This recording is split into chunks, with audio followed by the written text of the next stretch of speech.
Durante millones de años, el clima fue modelando el relieve de nuestro planeta.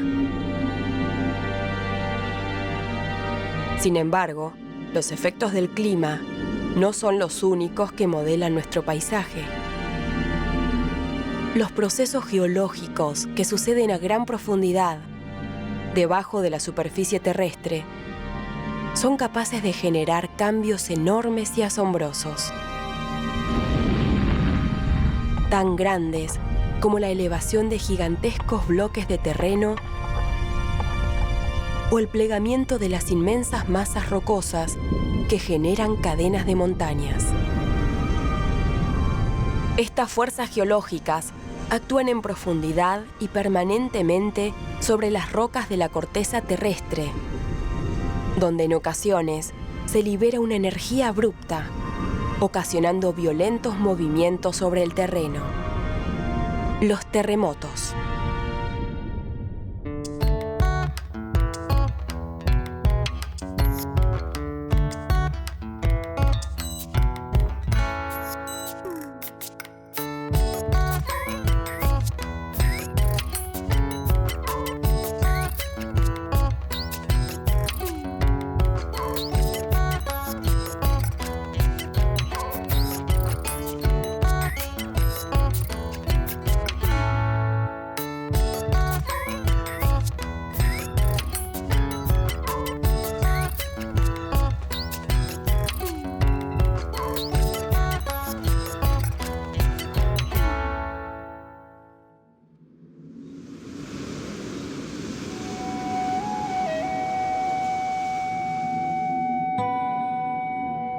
Los sismos o terremotos son movimientos bruscos del terreno.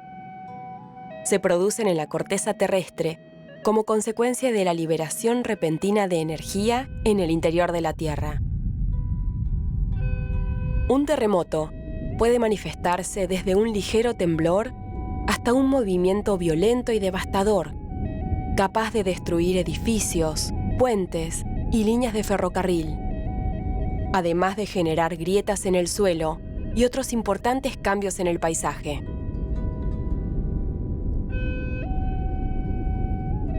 Estas fuertes vibraciones se generan cuando las rocas, que durante un periodo de tiempo se doblan y almacenan energía, parecido a cuando se dobla una madera, repentinamente superan la resistencia que las mantiene unidas y liberan esa energía almacenada. Así es como se producen las vibraciones que generan los terremotos.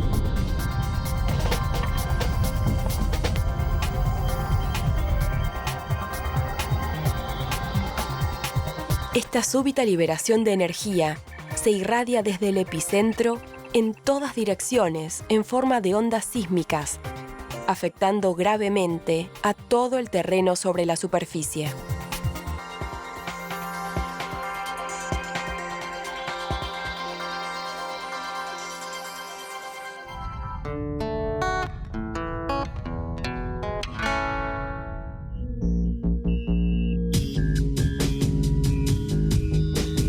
A diferencia de lo que parece a simple vista, la Tierra no está inmóvil, sino que se encuentra en continuo movimiento, se desplaza. La litosfera es la capa dura, rígida, más exterior de la Tierra, situada sobre la astenosfera, que es una capa más blanda. Las rocas de la astenósfera se encuentran al punto de fusión y tienen escasa resistencia. A través de la teoría de la tectónica de placas, se explican todas las formas de fractura y de plegamiento que se producen en la litosfera. Y estos procesos, que suceden en profundidad, se traducen en el paisaje.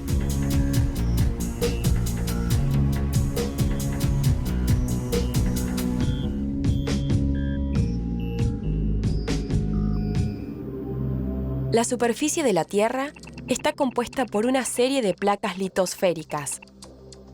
Las diferentes interacciones entre placas son las que definen los diferentes tipos de borde. Y esto es lo que explica los procesos geológicos que se manifiestan de modo diferencial en superficie, formando el relieve que conocemos. como las cadenas montañosas,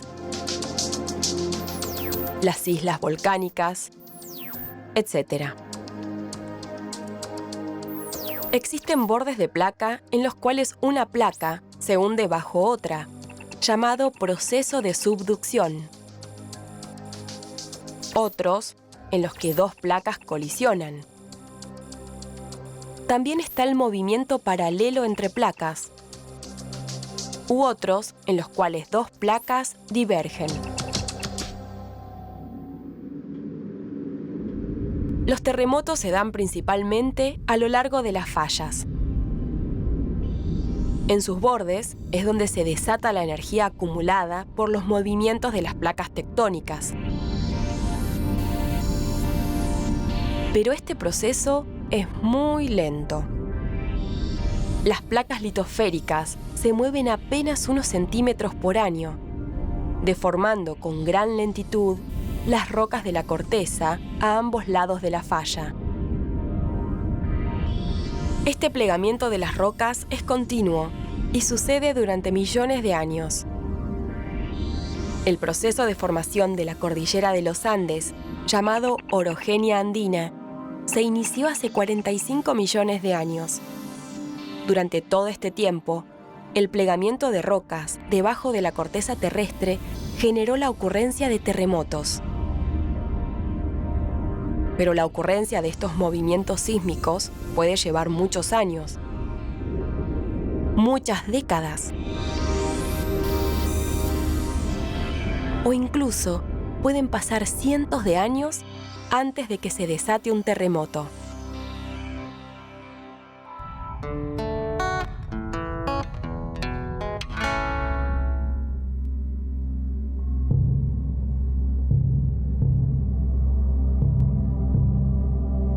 La región de Cuyo es la más sísmica de la Argentina, especialmente las provincias de Mendoza y San Juan.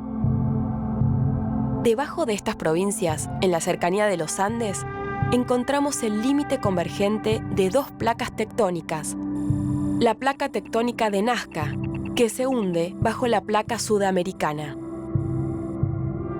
Esta particularidad hace que esta región sea proclive a sufrir terremotos, que pueden producir grandes catástrofes cuando estas vibraciones alcanzan zonas pobladas. El 20 de marzo de 1861 marca el inicio de una serie de eventos sísmicos que afectaron gravemente a las provincias cuyanas. Esa mañana, un violento terremoto destruyó totalmente a la ciudad de Mendoza, dejando un gran saldo de víctimas fatales. Este terremoto fue considerado uno de los mayores desastres naturales del siglo XIX en todo el mundo. 83 años más tarde, el 15 de enero de 1944, la ciudad de San Juan sufriría la mayor catástrofe de la historia argentina por causa de un terremoto. El epicentro del sismo fue ubicado a 25 kilómetros al norte de la ciudad de San Juan. Se estimó que su magnitud alcanzó 7.8 grados de la escala Richter, lo que alcanzó para destruir casi por completo a esta ciudad cuyana. Edificios públicos, viviendas particulares y fábricas se desmoronaron, perdiendo gran parte del patrimonio histórico y cultural. Más de 10.000 habitantes perdieron la vida y otros 70.000 resultaron heridos. Los desastrosos efectos de este sismo se debieron no solo a la violencia del movimiento telúrico, sino también a la falta de planificación, control y prevención que para este tipo de catástrofes hubo hasta 1944.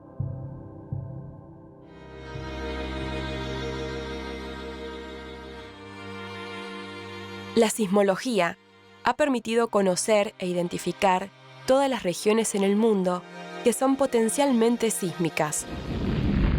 Sin embargo, predecir exactamente cuándo, dónde y con qué intensidad ocurrirá un terremoto es algo que todavía resulta imposible de hacer. Los científicos que estudian los sismos pueden elaborar proyecciones estadísticas para estimar la irrupción de terremotos. Pero en la actualidad, la magnitud de un terremoto tampoco puede ser anticipada con exactitud.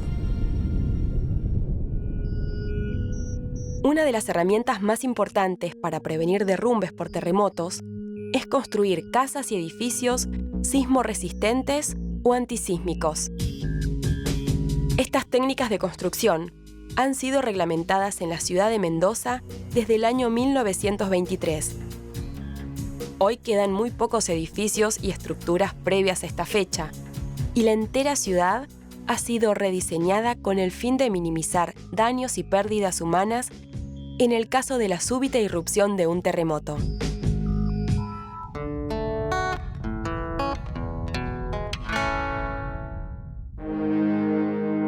La forma en que se desarrolla una comunidad, ya sea un centro urbanizado o un poblado rural, puede tener un impacto importante, tanto en la generación como en la reducción de los riesgos en caso de la ocurrencia de terremotos. Por lo que la reducción del riesgo de desastres es una cuestión transversal que requiere un compromiso político, la comprensión de la comunidad y el conocimiento científico-técnico del fenómeno, conjugados en un marco de una planificación responsable. El Programa Nacional de Prevención y Reducción del Riesgo de Desastres y Desarrollo Territorial fue concebido como una herramienta de política a aplicar en el marco del Plan Estratégico Territorial. Con la implementación de este plan, se espera avanzar en la identificación y diseño de medidas de prevención y reducción del riesgo que acompañarán el modelo de desarrollo sustentable.